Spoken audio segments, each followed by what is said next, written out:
你好，我是坤吉，欢迎收看成大医院电视健康讲座。我想我们身体要出现某一种疾病的时候，通常会发出信号，暗示可能威胁到身体哦。这时候就真的需要察觉，及时透过诊断治疗来阻止疾病的扩散。那今天节目我们要锁定的是鼻子的肿瘤，提醒大家，单纯是耳朵闷闷的，或者是常见的鼻塞、流鼻血，都有可能演变成肿瘤。当然也有相关的癌变，目前有哪一些最新的治疗方式，也要一并跟大家来分享。那在节目现场为大家邀请到的是成大医院耳鼻喉部许恒瑞医师，有请许医师先跟观众问好。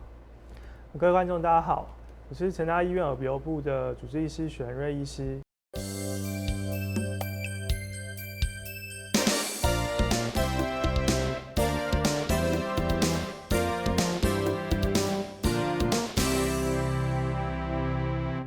好，欢迎许医师哦。好，那我们还没有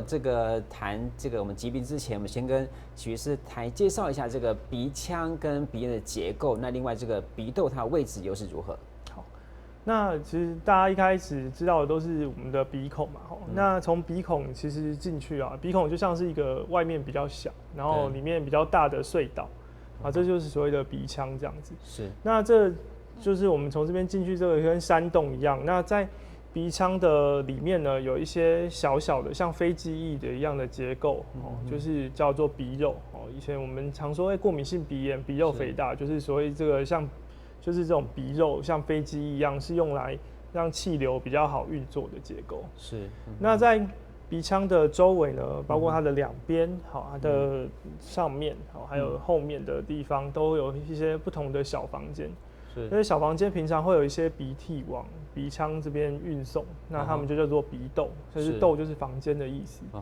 那在我们鼻腔的这个隧道的最后面，它会接到一个像圆顶一样的，像教堂的屋顶一样的空间，所以它在鼻腔的最后面，在咽喉的最上面，所以它就叫做鼻咽，它是一个圆顶一样的结构，这样子。是。其实我们这里很多时候要看这个耳鼻喉科的时候，医生讲到这些部位，其实我们要稍微有点要搞清楚哈。那当然以鼻子来讲哦，就根据这个发生的部位，分别会有哪一些可能的癌症潜在威胁 ？OK， 那其实大家最容易或者是在电影上有时候会看到的，其实是鼻部的皮肤的癌症。鼻部的皮肤也是会长癌症的。那像是一些BC， 就是一些鳞状细胞癌等等，鼻息肉那种。对。那再往内呢，在鼻腔里面或是鼻窦里面，它是一些黏膜，这些黏膜就会产生，像类似口腔黏膜一样产生鳞状细胞癌啊，或者是它里面有一些唾液腺体，会有可能产生一些唾液腺的癌症，那或者是一些血液的癌症，就是大家常听到的所谓淋巴癌，就在鼻部也是有可能产生淋巴癌。那这是在鼻腔跟鼻窦的肿瘤的部分。那在最后面这个鼻咽这个结构的地方，其实是相对比较不一样。那鼻咽的癌症其实比较常见的也有，就是它就叫做鼻咽癌这样。那它的结构、它的病理的分型，比较接近口腔癌的鳞状细胞癌，还有大肠癌的一些腺癌之类的，就是但是我们都统称它叫做鼻咽癌这样子。是。其实讲这么多，不是让大家很警觉，就要大家很警觉，不是让大家很害怕哈。当然，那想去年这个影剧有一个非常震惊的消息哦，就是饰演这个主君太阳的韩国女星具本绫哈，她原本以为自己只是个鼻炎，那后来就是证实她是鼻咽癌的末期哦。那我想类似个案应该都有哈。那医生跟我们分享一下，就有位林太太，她因为耳朵闷闷的哈，就是开始我们这样讲，确诊也是这个鼻咽癌的案例。OK。那其实我们刚才说鼻咽是在我们人体的鼻腔的最后方嘛，它其实我们在整个头颅的位置，其实是它在头颅的正中心，所以你会发现它的症状一开始都不是特别的明显，或是很明确的症状。那我像有一位林太太，她就是一开始来就说她就是原本就是可能半年前开始，他耳朵会有点闷塞感，然后有时候会听不清楚，然后时好时坏，但是最近这1-2个月都一直没有改善，所以就起来就诊。然后同时我们来就诊的时候，我们就发现到，林太太的脖子上怎么有一颗摸起来怪怪的肿块这样子，那我们就觉得不太对劲。那一般这种情况，我们就安排了一个鼻咽的内视镜，会安排鼻咽内视镜的原因，是因为我们耳朵有一个耳咽管连通到鼻咽。是。那小朋友容易中耳积水，就是因为鼻咽的就是鼻咽这边的耳咽管开口被塞住嘛。那我们又联想到这个耳朵闷塞感，我们就去检查他的鼻咽，就发现鼻咽那边同样也是有一些肿块。那看到这个肿块之后，我们就觉得不对劲，就安排鼻咽的切片，去送验，确实是证实是鼻咽癌。是。为什么相关的一些症状当中，特别有一些都是特别是单侧这是有特别意义吗？OK， 其实单侧是很重要的一个警讯啊一般来说，如果是小朋友的中耳的积水是双侧的话，我们通常不会那么担心是肿瘤，因为通常是一些良性的腺样体会阻塞这个两边的积水这样。是，但是大人来说，一般成人之后腺样体大部分会萎缩，很少会有单侧的积水的现象。那为什么会是单侧？因为我们就是鼻咽癌它好发的位置在我们的这个鼻咽这个区域的两边的角落，英文上叫做 Rosenmuller fossa， 是一个特别的角。那如果我们只要看到现在两边角落的这种肿块，那我们就会很担心它是恶性的。相对的，如果是在鼻咽的中心点，在中线的那种的肿块，相对恶性的机会就比较低，这样子。那所以它的症状通常都会是单侧的，包括说单侧的耳闷、耳塞，单侧的颈部的肿块，那表示它从这边，因为通常会从同侧的颈部淋巴往向下转移出去。那有的时候患者也会说有类似单侧的头痛之类的。那不过另外有一个比较常注意到的讯号是，它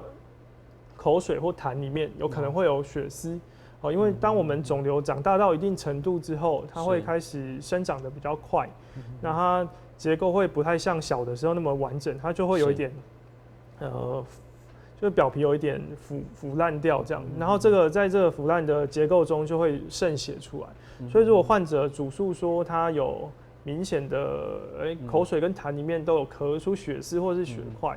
那我们也会很小心这样子。所以连就是口水或鼻涕都有血丝，也特别注意。要注意这样。那根据医生所掌握到的资料，就是目前这个鼻咽癌比较好发的状况大概怎么样？在台湾？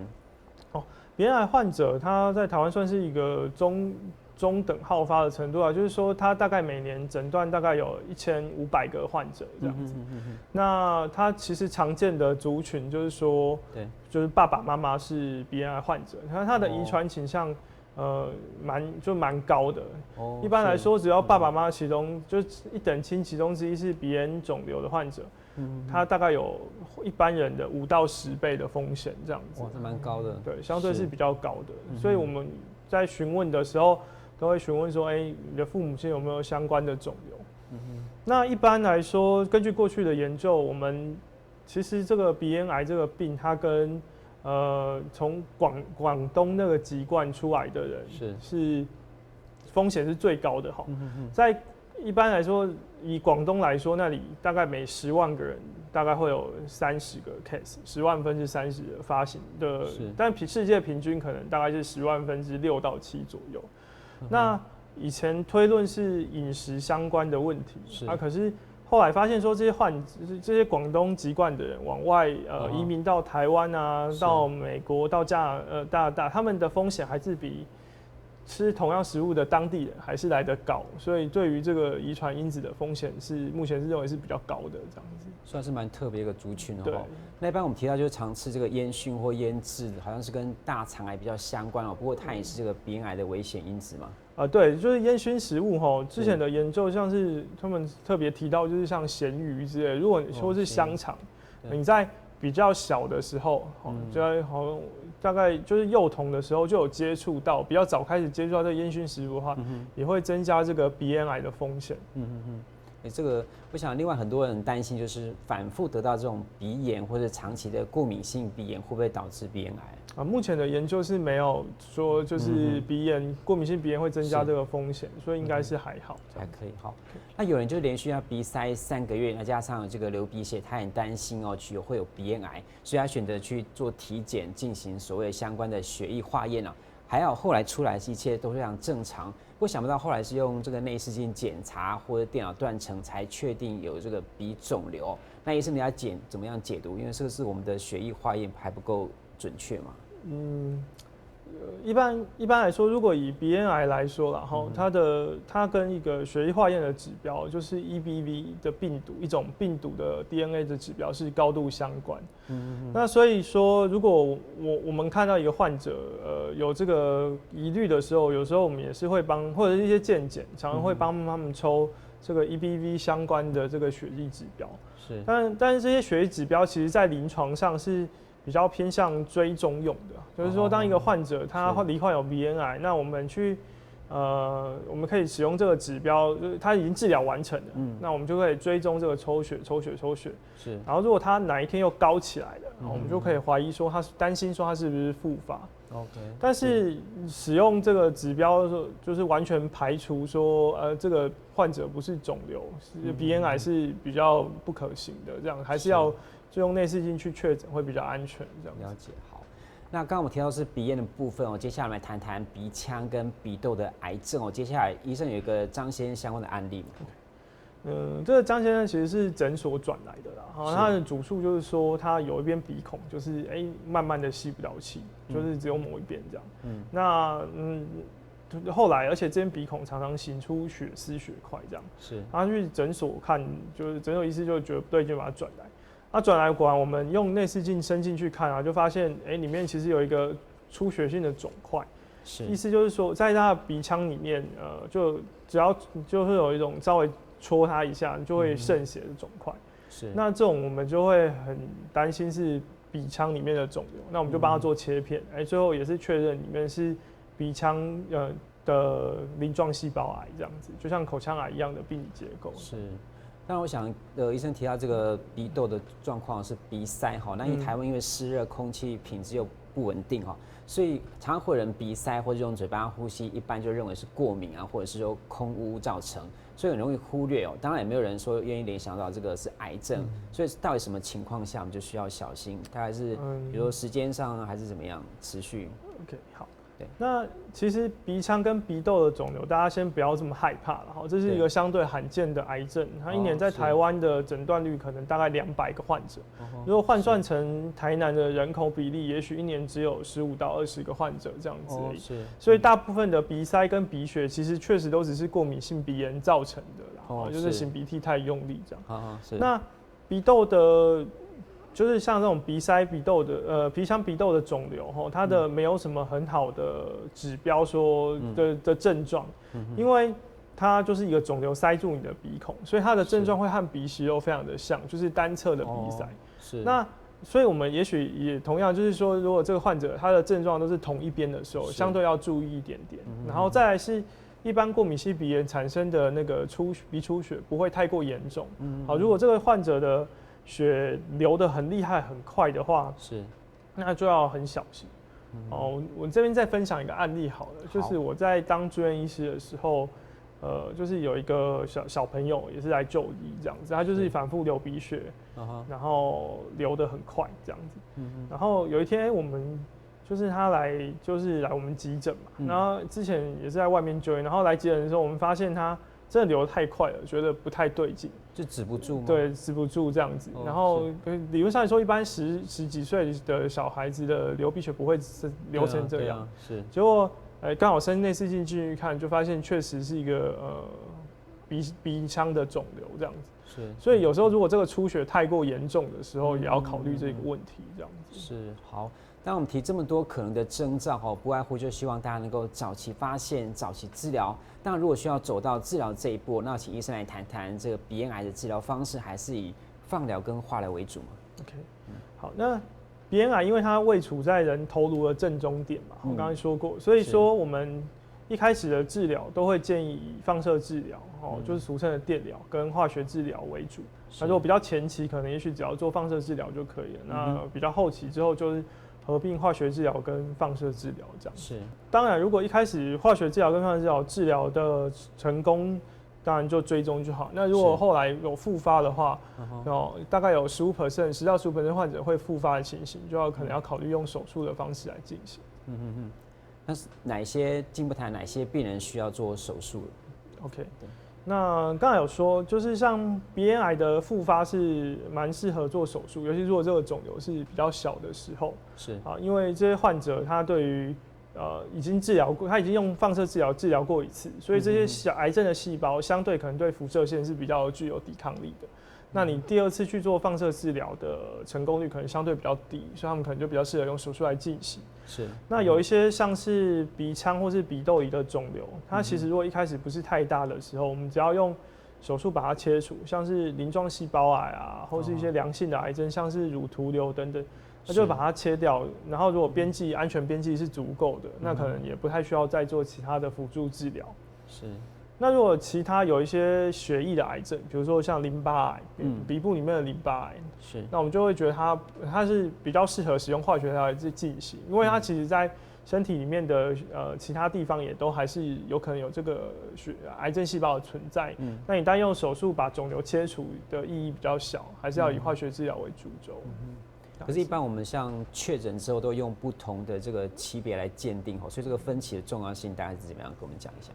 其实癌症通常我们大概诊断的第一步骤啊，都是先做病理切片嘛。那病理切片之后，我们第二个步骤就会做分期。当然说大部分都会跟你说是1期、2期、3期、4期这样。那怎么样分期呢？大以鼻部的肿瘤来说，我们会安排一个电脑断层或者是核磁共振，看一下它在局部侵犯到哪里。它如果已经侵犯到脑部颅底的话，那它可能就是已经是第4期，那可能预后就比较差。接着呢，这个断层中也会发现这个肿瘤是不是有转移出去到颈部的肿块。是。那这也是分期的一个部分。那最后会安排一个像鼻咽癌的话，现在的治疗准则的话，会建议做一个正子造影，去看它是不是有转移到身体的其他部分。是。像是远端转移到脑部啊、肝、肺或者是骨头这样子。是。那如果是远端转移的话，那它确实也是就会比较偏向是比较后期的这样子。是。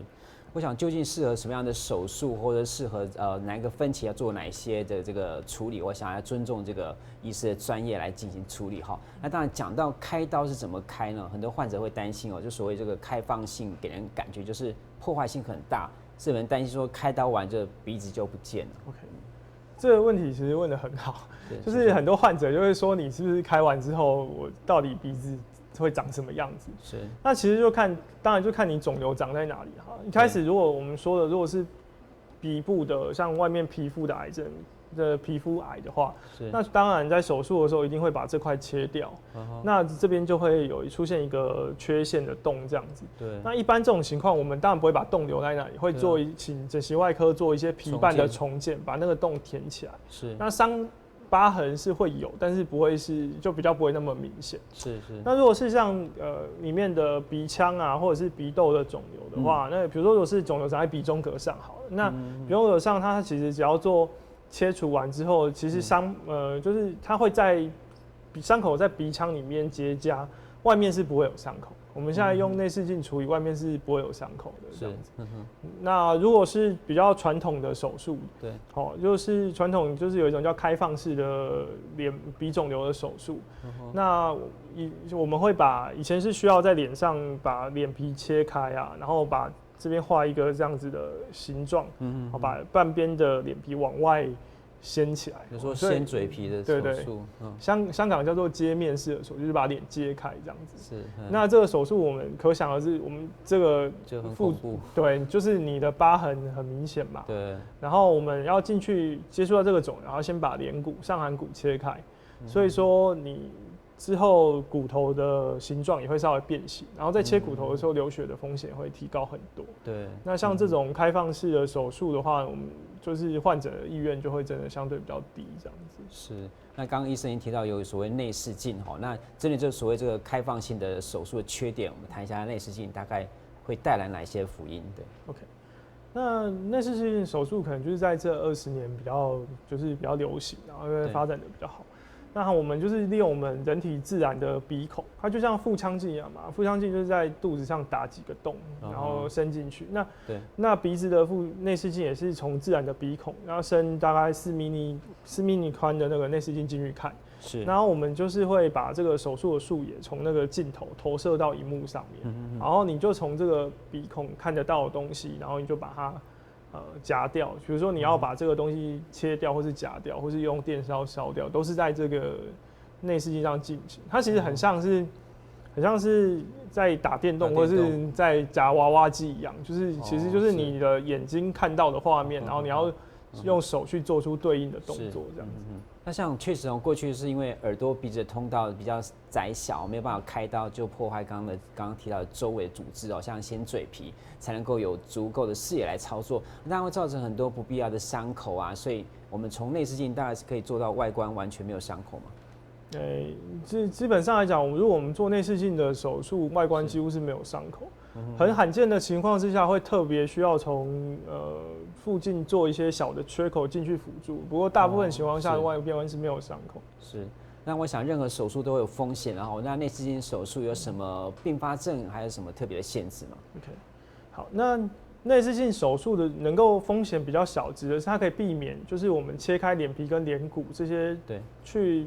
路径上造成的并发症。是。可是肿瘤本身的并发症它是没有，它是一样还存在的。对。我们的鼻腔跟鼻窦是它周围有蛮多重要的结构。举例来说，像我们的眼眶，眼眶就是它旁边就是鼻窦的一部分，这边就是鼻窦，这边就是眼眶。然后或者是我们的脑袋，脑袋的底部颅底就是在鼻窦的正上方。好 ，OK， 那所以说，如果手术的时候，比如肿瘤侵犯到这些部分，那它当然有可能你在把它夹掉的时候，有可能眼眶就会一起受伤可能视力会出去变成模糊啊，是，或者是变成说它的动眼，看眼睛会变成2个复视这样子。那如果说我们损伤到颅底的话，那就会变成所谓的脑脊髓液渗漏。脑脊髓液是我们脑袋里面用来维持脑部营养的那个液体，这样子。那脑脊髓液如果一直渗漏的话，会增加脑部感染的风险，就是脑膜炎的风险。是，那一般就会做出相对应的修补的措施。那最严重的并发症通常是颈动脉的损伤。颈动脉虽然叫颈动脉，但它其实有一段是往上在那个鼻咽附近走的这样。那在手术的时候如果有可能会伤到，就会造成就是很严重的出血这样子。是，所以这样讲，它只适用于这个早期的肿瘤吗？对，就是说，一般来说，我们大概就是以第1期、第2期的肿瘤比较有机会使用内视镜的手术去做处理。因为如果比较大的话，其实因为光鼻孔大概就1公分嘛，你第一你也拿不出来啊。第二，我们内视镜手术它能够处理的技术是这样直线进行的，所以它可能会没有办法，就是太大的手术、太大的肿瘤，你就看不到它的后面，所以你没有办法把这个肿瘤的后面就是切割或是剥起来，所以这个肿瘤大小是有蛮大的影响，这样子。OK， 好，那随着这个影像的科技进步成大医院也引进最新的这个导航系统听说就很像人体内的 Google Map 一样，这是怎么回事？好像是刚医生讲的，可以克服刚刚的手术的缺点。OK， 我们内视镜手术的进行所有的内视镜手术几乎都会安排术前会安排一个术前影像比如说不管是慢性鼻窦炎、鼻息肉或是鼻肿瘤都一样，我们会排一个术前的影像，像是电脑断层或是核磁共振，取决于疾病的性质这样。是。那你排这个影像之后，其实你需要依靠医师的经验去对应到你术中看到的那个内视镜结构的画面也许说这个患者的眼眶大概会在哪里，然后他的鼻窦的开口可能会在哪里。那基本上讲这种对应，当然如果是一般疾病比较轻微的结构，它的结构变化不会很大，那其实这对应上不会太过困难。而如果这个肿瘤已经吃得很厉害，或者是它发炎得很厉害的时候，那这个你可能没有办法看出正常的结构，所以你有可能一个地方就是这个我们这边夹进去，它有可能其实是息肉一部分，也有可能其实是眼眶的一部分。那这种情况之下，我们就是会有一些比较危险的并发症发生。那所谓导航系统指的就是说，我们可以变成像是你有一个即时的影像，它会有一个就是你用探针去探说这个结构在这边，它就会直接对应到你术前的影像上面。就是说它就有点像玩游戏的时候有一个攻略一样，就是你可以看到那个小地图上有一个自己，所以你就可以直接在地图上看到说，这个结构后面就是眼眶，这我们不要再做，或者是说，这边是颈动脉，我们不要再做。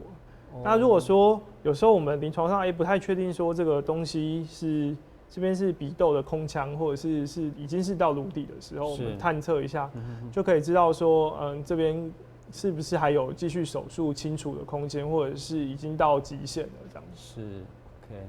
好，就是相对避免这个微创跟安全性可以兼顾这样的哈。那以我们成大医院为例像目前针对鼻子相关的这个肿瘤癌症手术案例来看，算是相当的成功哈。那如果避免还需要2次开刀，也是需要提醒的部分哈。应该是说，第一就是患者一些致癌因子，比如说烟酒的使用，我们要尽量避免这样的。然后我们会请患者尽量早期回来追踪，就是说，他早期回来追踪，如果他小小的复发，有时候可以再次手术把它拿掉。就避免到长太大没有办法治疗的这个情况，大概是这样子。OK， 术后特别要注意什么吗 ？OK， 那我们一般鼻部手术的患者术后都会使用填塞物塞住，所以他刚开完的时候，他鼻子是没有办法呼吸的，他要用嘴巴呼吸会觉得嘴巴很干。是。然后如果是鼻咽癌切除的患者，他还会合并说他的脖子比较肿痛的现象，因为就是鼻咽就在脊椎的前方，所以那边会很紧痛这样子。是。那再来最重要就是我们观察术后的第1周，有没有大出血的情形？因为我们知道那边血管很多，有时候出血不止，可能要重新去开刀房止血，或是用各种的填塞物把它重新止血，大概是要注意出血的情况。OK， 像类似有很多人在诊间会不会常听到一些相关的偏方或者是一些迷思，我们需要借着节目来跟大家做一些澄清理清的。OK。其实我比较听到比较多的，比如说像是一些草药啦，或者是说有能量水啊，就是各种偏方，其实都有听过，或者是说他们就是去用什么嗅觉治疗还是什么，就香味治疗之类的。对。那但其实这些的患者的，因为这些在科学上都是没有证据的东西啊。那我们以我们的角度，我们还是会希望患者，如果应该要手术，就是如果你要做一些辅助的治疗，比如说营养的调整啊，或者是一些身心灵的调整之类，我们不是很反对。但是在正规的治疗的应该要持续进行，就是说就建议你手术的那你就是先来开刀啊，做一些营养调整，我觉得也不错这样子。那或者是说，理论上来说这个化学治疗很辛苦，可是在把疗程完成之后，再做其他的一些辅助的偏方，可能会觉得比较适合这样子。就是要走完这个所谓的正规治疗，避免一些偏方反而延误到病情这样子哈。对。那其实根据我了解，人类很早就已经知道这个鼻腔的肿瘤，那加上这个鼻腔是空气进入体内第一道关卡所以如果肿瘤形成，大家一定要对相关的一些症状有所警觉如果觉得发现不对劲，就要赶快来找耳鼻喉专科医师来诊断检查，千万不要听信偏方那今天非常谢谢许医师跟我们分享，感谢观众朋友的收看，我们再会。谢谢大家。